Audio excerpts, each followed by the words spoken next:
Hi friends, Siragadikka ஆசை சீரியலில் நாளைக்கு என்ன நடக்க போகுதுன்னு பார்க்கலாம். வாங்க வீடியோக்குள்ளே போகலாம். நம்ம சேனல் இன்னும் சப்ஸ்கிரைப் பண்ணாதவங்க சப்ஸ்கிரைப் பண்ணிக்கோங்க. மீனாவுக்கு முத்து புது வண்டி எடுத்து கொடுத்துட்டாரு. அதை பார்க்குறக்கே அவ்வளோ அழகாக இருக்காங்க. மீனாவும் முத்துவும் வண்டியில் ஒன்றா போகிறதுக்கு. மீனாவோட அம்மாவுக்கும் கடை திரும்ப கிடச்சிருது. ஆனால் அந்த கடை முத்துனால தான் கிடச்சிருக்குது. அது அவங்க யாருக்குமே தெரியல. அருண் தான் வாங்கி கொடுத்தாரு அப்படின்னு நினச்சிட்டு இருக்காங்க. ஆனால் பின்னாடி பேக்ரவுண்டில் முத்து இருக்கிறாருங்கிறது யாருக்குமே தெரியல. அவர் வேலையில் இருக்கங்காட்டி அவர் தான் கமிஷனர்கிட்ட பேசி கடை எடுத்து கொடுத்தாருன்னு நினச்சி ரொம்ப சந்தோஷம். சீதா, உங்கள் வீட்டுக்காரர்கிட்ட ரொம்ப நன்றி சொன்னேன்னு சொல்லு அப்படின்னு சொல்கிறாங்க.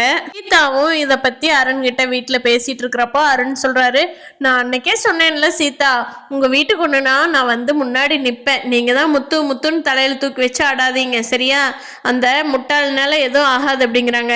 என்னங்க நீங்க மாமாவை இப்படி பேசக்கூடாது. சரி சரி, நான் ஒன்றும் பேசல. ஜோ முத்துவை அடைக்கு வாசிக்க சொல்லு அப்படின்னு சொல்லிட்டு அமைதியாயிடுறாரு. ரவி வந்து ஸ்ருதியோட ஹோட்டலுக்கு வேலைக்கு போகலினாலும் ஸ்ருதிக்கு ரவிக்கும் நல்ல பாண்டிங் இருக்கு.